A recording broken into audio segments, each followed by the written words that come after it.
What's up, everybody? It's Common Guys here, and today I gotta talk about WrestleMania, the last Raw before WrestleMania, and it delivered.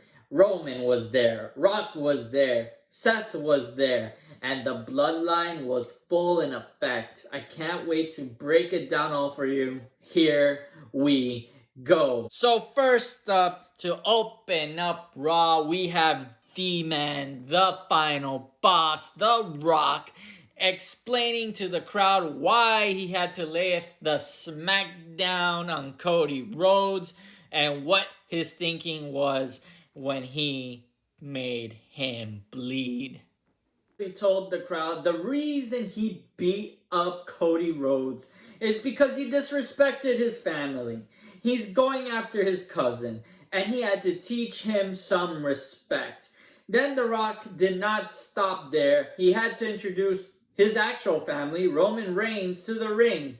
Now, I've been tough on Roman for the last few weeks, but honestly, this promo kills it. It kind of brings him back in the game, and it kind of puts him back on the pedestal that, yes, the final main event of WrestleMania is going to be Cody and Roman. But still not as good as what The Rock has been delivering night after night. Now, there's two aspects to Roman's promo that I really want to highlight here. There's the aspect of him addressing directly Cody Rhodes, saying that Cody is the politician, Roman is the actor. He is the person to carry WWE, referencing that Cody walked in from AEW to carry the brand a little bit, but now it's time to refocus the brand back on Roman Reigns because Roman has been the guy for WWE. Now, the second aspect, which I think was story building, is where we're going. Because Roman, throughout the promo, was just highlighting how happy he is with The Rock. The Rock took care of Cody. He made him bleed because Cody insulted the family. These are aspects that Roman Reigns appreciates. Roman Reigns, I think, is starting to let his guard down around The Rock. 2 or 3 weeks ago, if you remember, Cody stops The Rock from finishing his catchphrase and says, "Acknowledge me." Now, compared to this promo, Roman seems a lot more relaxed with The Rock. And The Rock is kind of giving him that affirmative look. Every time that he praises The Rock or he insults the crowd, saying, "I'm sorry you have to put up with these idiots in the crowd," The Rock is smiling back at Roman, kind of giving him that nudge, like, "Hey, yeah, I'm on your side." It's kind of interesting, and I want to see where it leads, if it's anything where it actually goes, which I assume is going to be a little bit of friction on WrestleMania night. But we got a little bit more to go about this, because the promo is interrupted by "Burn It Down" as Seth Rollins comes to the scene. Now, Seth, not wanting to be the next Cody Rhodes, stays in the crowd, kind of paying homage to how Shield used to enter the ring.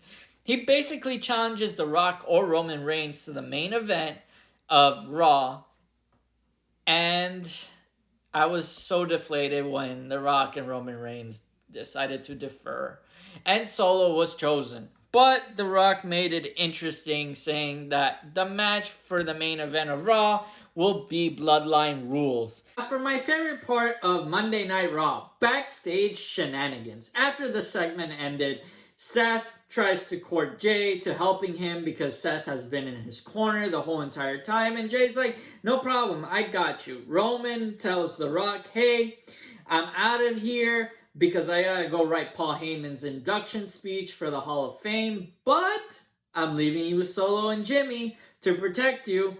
And then finally, Drew, the ultimate troll. Right before Seth enters to the Bloodline match, Drew's just sitting around backstage waiting for him.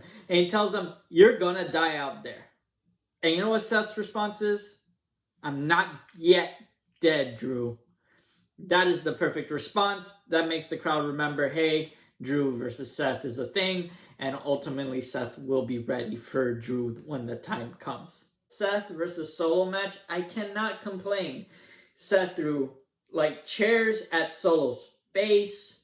Solo went through a table. Seth went through a table. They hit each other into the posts. They hit each other into the stairs. It was kind of brutal. Even the commentators were like, wow, Seth is just coming off an injury and he's taking all these hits. But they delivered. Now, where everything started to kind of change was when Jimmy comes out. Of course Jimmy's going to come out, right? But not to worry, because Jay is right there. The plan is going accordingly. Jimmy and Jay start to fight in the ring. Then they start to kind of walk off into the backstage area. And then all of a sudden you see Jay just get thrown out of the backstage area. And you already know what's coming, because the final boss has arrived. Now some might wonder, why is Seth smiling when he sees The Rock? He's tired and injured from the match. But honestly, Seth could not be happier, because the final boss walked into Seth's ultimate trap. Like a moth to the flame, Cody Rhodes comes out to destroy The Rock. He's hunting Bloodline. It's Bloodline season, and he's ready to deliver. And man, Seth capitalizes on that and starts hitting The Rock.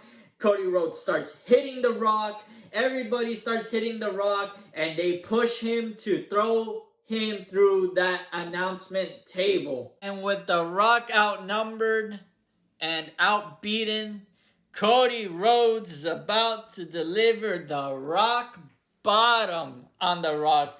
I mean, I have never seen the level of disrespect, but it is hilarious. And he even takes out that tongue. Wow, Cody is an animal. But you see, we all got played. You see how Roman said, I'm going to go write Paul Heyman's speech?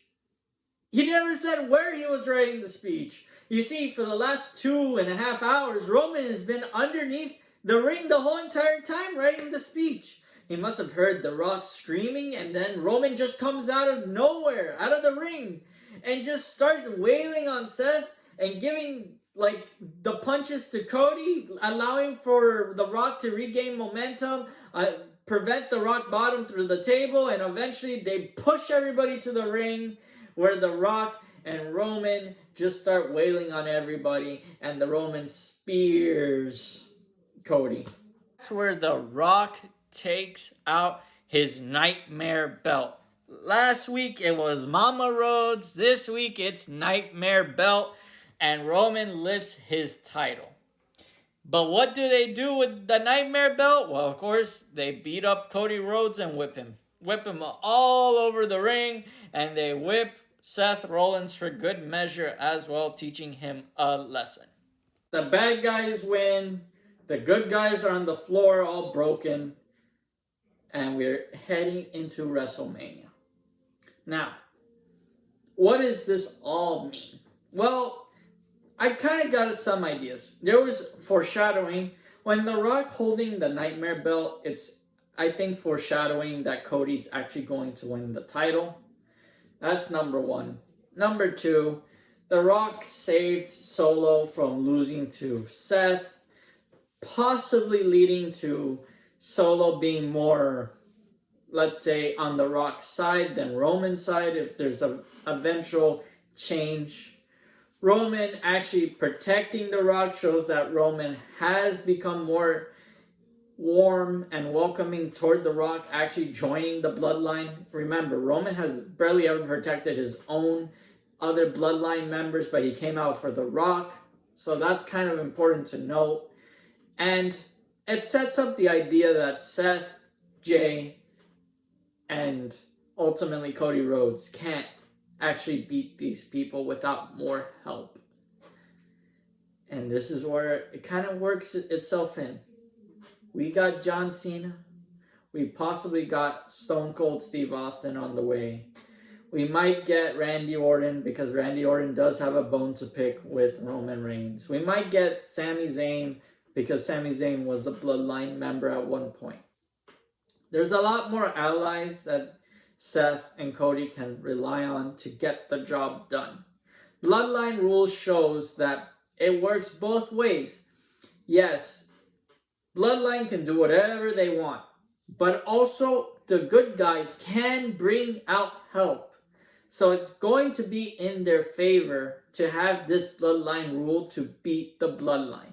It's kind of crazy, but that's how it's going to work. We know night one is going to close out with Cody and Seth losing and leading into that Bloodline match. WWE just showed the potential of a Bloodline match by having it being the main event. It seems that the crowd was really into it.